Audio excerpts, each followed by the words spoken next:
ating latest na update, ang ating bagyong si Uwan ay ganap ng isang super typhoon. At ito ang ating latest na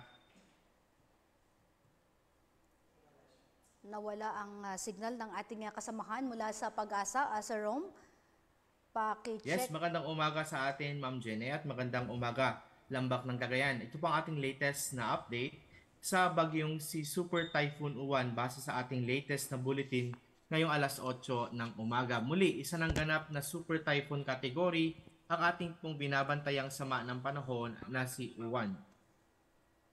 Ito ang latest natin na update. Sa ating satellite imagery, nakikita na ang sentro ngayon ng bagyong si Uwan ay nasa layong 95 kilometers northeast ng Virac, Catanduanes. Ito na po ay bahagyang lumalapit dito sa may timog na bahagi or hilagang bahagi ng Bicol Region.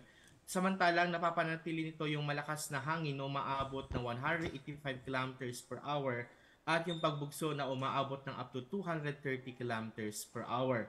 Gumagalaw ngayon pa kanluran, hilagang kanluran ang ating bagyong si Super Typhoon Uwan sa bilis na 30 kilometers per hour.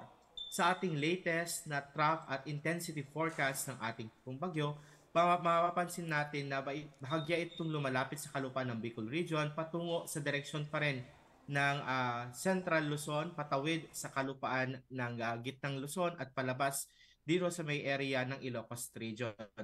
Tinatayang mamayang alas 5 ng hapon, ito ay mamamataan sa layong 125 kilometers east-northeast ng Infanta Quezon. Mapapanatili nito yung kategorya na super typhoon habang gumagalaw pa west-northwest sa bilis na 30 kilometers per hour.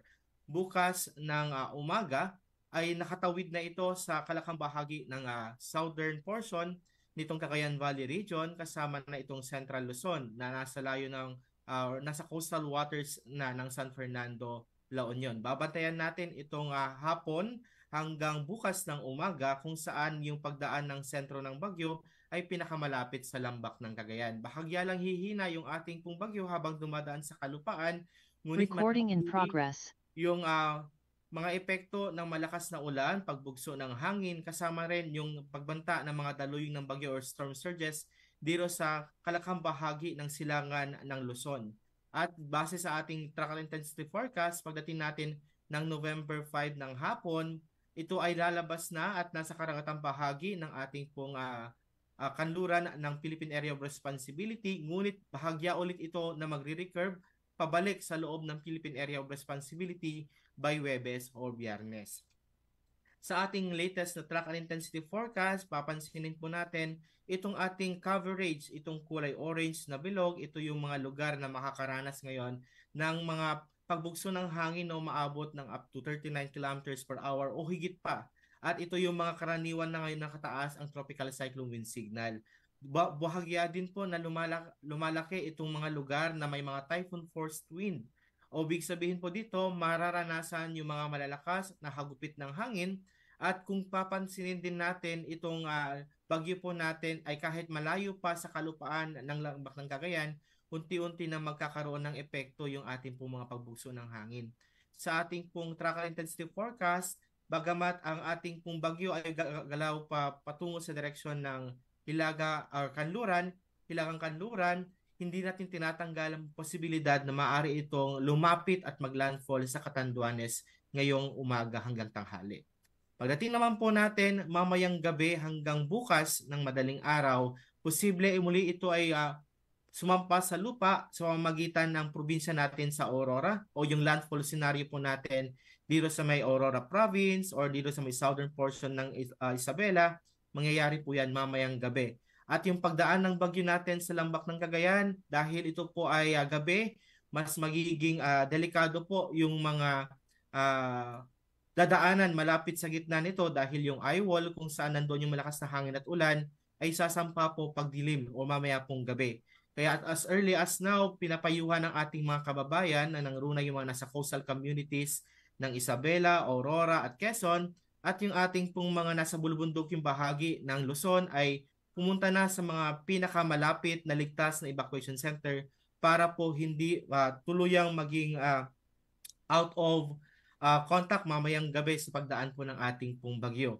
Habang dumadaan yung bagyong si Uwan, tingnan din po natin yung mga kalapit natin na mga lalawigan dahil bagamat may bahagyang paglakas ng hangin at ulan sa sentro nito, mararamdaman din kahit malayo doon sa gitna. Kaya halos buong Luzon ang pinaghahanda po natin sa pagdaan po ng bagyo.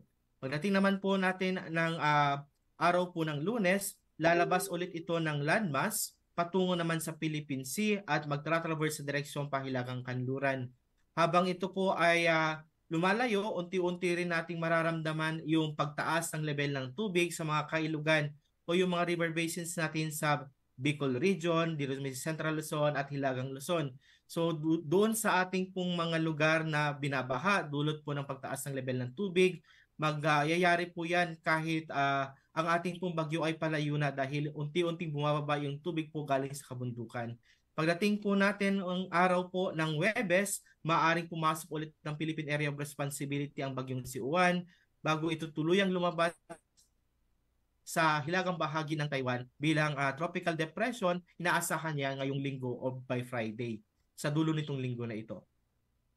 Saka sa kalukuyan na nakataas na po ang pinakamataas na babala para sa bagyo dahil sa malakas na bugso ng hangin or signal number 5 sa Pulilio Islands kasama ang northern portion ng Camarines Norte, eastern portion ng Camarines Sur at sa Catanduanes. Makakaranas na dito yung mga kababayan natin ng up to 118 to 185 kilometers per hour. Mapanganib po ito. Ang hangin na ito ay maaaring makapagpabuwal ng mga punong kahoy, makapanira ng mga structures kahit na sa moderate type ang structure po natin, as well as maaari po itong bumuhat at magpalipad ng mga debris sa kalsada. So pinapayuhan yung mga kababayan dito na nasa loob lamang ating mga evacuation centers o sa ating mga facility na matatag laban sa malakas na hangin. Nakataas naman ang tropical cyclone wind signal number 4 o babala sa malakas na hangin na ikaapat para sa silangang bahagi ng Quezon, nalalabing bahagi ng Camarines Norte, nalalabing bahagi ng Camarines Sur, eastern portion ng Albay. Sa mga susunod na oras, mamaya pong tanghali hanggang hapon, yung mga malalakas na bugso ng hangin ay patuloy na magtutuloy-tuloy at paglapit ng ating pong bagyo sa dulong bahagi ng Camarines Norte ay maaaring mag-angat din tayo ng mas mataas sa signal number including dito sa may mga probinsya naman ng Quezon at Aurora. Sa pagdating ng ating pong mga updates, maaaring magdala rin po ito ng mas malakas na hangin kaya paghandaan po ng ating mga kababayan. Dito sa lambak ng Cagayan, lalong-lalo na dito sa may southern portion ng lambak ng Cagayan, ang probinsya ng Quirino at Nueva Vizcaya kasama ang buong lalawigan ng Isabela at ang southern portion ng mainland Cagayan. Tayo po ay nakataas na sa tropical cyclone wind signal number 3. Asahan po natin ang hangin ay nasa 89 hanggang sa 117 kilometers per hour. Nakataas din ang signal number 3 sa Kalinga, Abra, Mountain Province, Ifugao, Benguet, Ilocos Sur, La Union, Pangasinan, Zambales, Bataan, Tarlac at dito sa may area ng Pampanga. Nakataas din ang signal number 3 sa Nueva Ecija, Bulacan, probinsya ng Aurora, Metro Manila, Cavite, Batangas, Rizal, Laguna, nalalabing bahagi ng Quezon, the rest of Albay, Sorsogon, Ticao, Burias Island, Northern Samar, northern portion ng Eastern Samar, at sa northern portion ng probinsya ng Samar. Sa mga nabanggit po natin, lalo dito sa may lambak ng Cagayan, ang ating pong preparation para sa bagyong si Uwan, dapat po yung ating pong mga kababayan na nakatira sa mga highly susceptible sa mga pagbaha at pagguho ng lupa at yung mga ang structures ay hindi kakayanin yung malakas na bugso ng hangin, pinapayuhan na makipag-ugnayan sa lokal na pamahalaan para sa agarang paglikas. Bagamat itong probinsya po ng Batanes ay mas malayo dito sa may sentro ng bagyong si Uwan, mapapaigting ng ating pong bagyo yung hangin mula sa hilagang silangan. Kaya potentially may mga malakas na bugso din ng hangin sa mga isla ng extreme northern Luzon. Tropical cyclone wind signal number 2 naman na may hangin mula 62 to 88 kilometers per hour ang nananatiling babala para sa nalalabing bahagi ng Cagayan kasama ang Babuyan Islands, ang nalalabing bahagi ng lalawigan ng Apayao, Ilocos Norte, Occidental Mindoro kasama ang Lubang Islands, Oriental Mindoro, Marinduque, Romblon, the rest of Masbate, the rest of Eastern Samar, the rest of Samar, Biliran, northern at central portion ng Leyte. Sa mga nabanggit po natin na lugar, asahan din po yung mga pabugso-bugsong hangin dulot po ng bagyong si Uwan.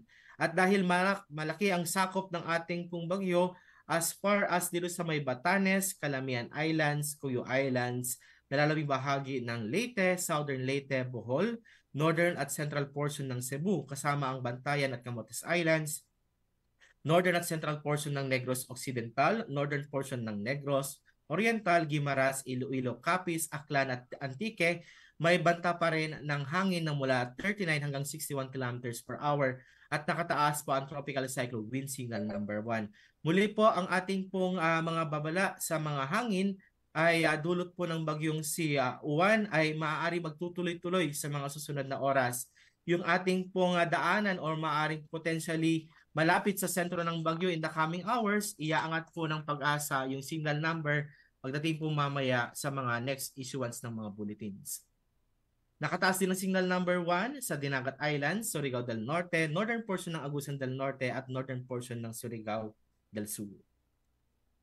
Ang ating naman pong mga panakanakang bugso ng hangin, dulot po ng bagyo, although wala nakataas ang signal number, inaasahan yan sa nalalabing bahagi ng Visayas at Mindanao, gayon din sa may area ng Palawan. Bukas, kalakang bahagi ng Luzon at Visayas, mararamdaman pa rin yung mga malalakas na bugso ng hangin. At by November 11, Tuesday, lalong-lalo sa kanlurang bahagi ng Luzon, may mga pagbugso pa rin ng hangin, kaya mananatili yung ating pong wind signal sa mga susunod na araw. Ang ating pong babala naman sa mga patuloy na mga malalakas na mga pag-uulan, lalong-along po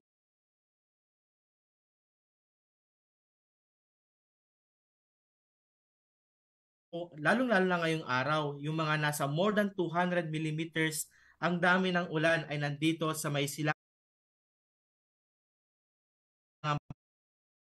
bahagi ng ating pong kapuluan, ang probinsya ng Isabela, Quirino, Aurora,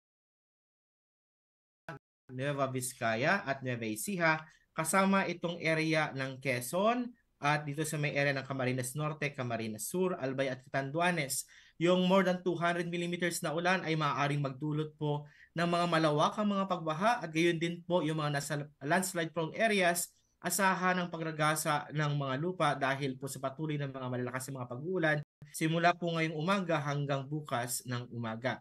Yung nasa area naman ng Cagayan, kasama ang Apayao, Abra, Kalinga, Mountain Province, Ibugao, Benguet, kasama rin dito sa area ng Pangasinan, Tarlac, Zambales, Pampanga, Bulacan, Rizal, Laguna, Cavite, Metro Manila, Bataan, Batangas, Marinduque, Sorsogon, Masbate, Northern Samar, Samar at Eastern Samar. Ang dami ng ulan ngayong maghapon hanggang bukas ng umaga ay maaaring umabot ng mula 100 hanggang 200 millimeters. Malawakan din yung maaasahan natin na mga maaaring pagbaha at pagguho ng lupa sa mga low-lying areas at sa mga landslide prone areas. Ang ating naman po mga probinsya sa Ilocos Norte, Ilocos Sur, La Union at gayon din sa may Occidental provinces, including dito sa Leyte, meron din banta ng 50 hanggang 100 millimeters na ulan na maaaring magdulot din ng mga localized flooding at localized landslide sa mga nabanggit na lugar. Habang dumadaan po ang ating pong bagyo sa kalakang bahagi ng Luzon, mananatili ang banta ng mga malalakas na mga pag-uulan sa araw ng Lunes. Ang ating pong mga probinsya sa Kalinga, Mountain Province, Ilocos Sur, La Union, Ifugao, Benguet at gayon din sa may area ng Pangasinan, Zambales, Pampanga ay nasa more than 200 millimeters ang ulan. Ang kalakang bahagi ng lambak ng Cagayan, mananatili ang banta na mula sa 100 hanggang 200 millimeters na dami ng ulan, in particular, Cagayan, Isabela, Quirino, at Nueva Vizcaya. Gayon din ang ating mga kalapit lalawigan ng Aurora at Nueva Ecija, Pampanga, Bulacan, Metro Manila at Bataan. Ang ating pong mga paulan ay nasa 100 to 200 millimeters. Yung ibang bahagi sa may area ng Calabar Zone, including dito sa may Occidental provinces, including Marinduque, ay meron na pong tsansa ng around 50 to 100 millimeters. So halos 2 araw tayo na magkakaranas ng mga pag-uulan at yung mga pag-uulan na ito ay maaari pa rin pong magdulot ng mga pagbaha at pagguho ng lupa. Kaya paghahanda hindi lamang sa malakas na hangin, kasama po dito yung paghahanda sa mga paulan na maaari magdulot ng pagbaha at pagguho ng lupa. Pagdating po ng Martes, itong kanlurang bahagi ng bansa, lalong-lalo na ang Ilocos Sur, La Union, Benguet at Pangasinan, ay mananatili ang banta ng around 50 to 100 millimeters na maaaring magpatuloy yung ating pong mga epekto na may dalang mga pagbaha at pagguho ng lupa. So pinaghahanda natin ang ating mga kababayan kung tayo po ay nandito sa mga flood-prone areas o di kaya tayo po ay may historical records ng pagbabaha dahil sa patuloy na mga pag-uulan ng higit sa isang araw, makipag-ugnayan sa lokal na pamahalaan para sa agarang paglikas ngayon at malayo pa po yung ating bagyo at hindi pa nararanasan yung mga pag-uulan lalong-lalo na dito sa may area ng Luzon. Sa kasalukuyan, ang Northern Luzon Pag-asa Regional Services Division ay nakataas ang Rainfall Advisory number 6. Ang mga kasamahan natin sa Southern Luzon, National Capital Region at Visayas, PRSD, ay nakataas na ang Heavy Rainfall Warning. Paghahanda para sa lambak ng Cagayan, ang ating pong mga lugar ay kasalukuyan nakakaranas ng mahina hanggang katamtaman hanggang sa mga malalakas na mga pag-uulan. At itong mga pag-uulan na ito ay naasahang magtutuloy mula 2 hanggang 3 oras. Pagdating natin mga 11 o'clock mamaya, i-update natin yung ating pong senaryo ng ulan at potentially by today, magtataas tayo ng heavy rainfall warning sa mga lugar dito sa timog na bahagi ng lampak ng Cagayan. Sa banta din ng ating pong marataas na pag-alon dulot po ng daluyan ng bagyo or storm surge, more than 3 meters o mahigit sa isang palapag na bahay ang ating pong inaasahang taas ng storm surge sa dalampasigan ng Cagayan, Isabela, Aurora, Quezon kasama ang Pulilio Islands, Camarines Norte, Camarines Sur, Albay, Sorsogon, Catanduanes, La Union at Pangasinan. Pinapayuhan yung mga nasa coastal communities sa mga nabanggit po natin ng mga lugar na lumikas sa mas mataas na level. Ngayon din po yung banta po dito ay mananatili hanggang sa susunod na 48 oras. Nakataas naman ang storm surge warning na mula 2 hanggang 3 taas o 3 metro ang taas ng pag-alon sa mga dalampasigan ng nalalabing bahagi ng Quezon or nalalabing bahagi ng Cagayan, Quezon, Camarines Sur, Northern Samar, Ilocos Sur, nalalabing bahagi ng Pangasinan, Zambales at Bataan. At meron ding storm surge warning na nakataas ngayon na around 1 to 2 meters sa the rest of Cagayan kasama ang Babuyan Islands, Ilocos Norte, Bataan, Pampanga, Bulacan, Metro Manila, Cavite, Batangas, Eastern Samar, Dinagat Islands, Bukas Grande Islands. Muli, yung ating mga kababayan sa mga coastal communities ng Luzon at kasama na dito sa may Bicol Region at Eastern Visayas including Northern Mindanao na ang ating pong mga daluyong ng bagyo ay magtutuloy-tuloy hanggang ang ating pong weather system na si Uwan ay nasa silangang bahagi ng ating kapuluan. At habang ito po ay tumatawid sa areas ng Luzon, maaaring iangat ang ating pong level ng storm surge warning dito sa may area ng Metro Manila kasama na dito sa may Region 2, Region 3 at sa Ilocos Region. Mananatili din ang banta ng mga marataas ng pag-alon o dun sa coastal waters. Ang ating pong taas ng pag-alon ay umaabot na mula 2.8 meters hanggang 14.0 meters. Nakataas ang gale warning sa baybaying dagat ng Batanes, Cagayan kasama ang Babuyan Islands, sa area ng Isabela, Aurora, Quezon kasama ang Pulilio Islands, Camarines Norte, Camarines Sur, Catanduanes, Albay, Sorsogon, Ilocos Norte, Ilocos Sur, La Union, Pangasinan, Zambales, Bataan, Metro Manila, Batangas at Cavite. Ito ay ini-issue natin para sa ating mga mandaragat at yung mga kasamahan din po natin na mga mangingisda at may mga maliliit sa sakyang dagat, bawal na pong pumalaot sa mga susunod na oras dahil mapanganib at napakatataas po ng mga pag-aalon sa gitnang dagat. Kasama rin sa mga nakataas ang gale warning sa Lubang Islands, Marinduque, Masbate, Romblon, Northern Coast ng Cebu kasama ang Bantayan at Camotes Islands, Biliran, Leyte, Southern Leyte, Samar, Surigao del Sur, Northern Samar, Eastern Samar, Dinagat Islands, Surigao del Norte kasama ang Siargao at Bukas Grande Islands. Ma-access yung ating mga latest na update sa pamamagitan ng panahon.gov.ph ng DOST Pag-asa at din sa ating pong official Facebook pages sa Northern Luzon PRSD at sa ibang PRSD ng Pag-asa including the DOST Pag-asa main page. At yun lamang po ang latest, Ma'am Jeanette, sa ating bagyong si Juan. Ang ating pong next na update mamaya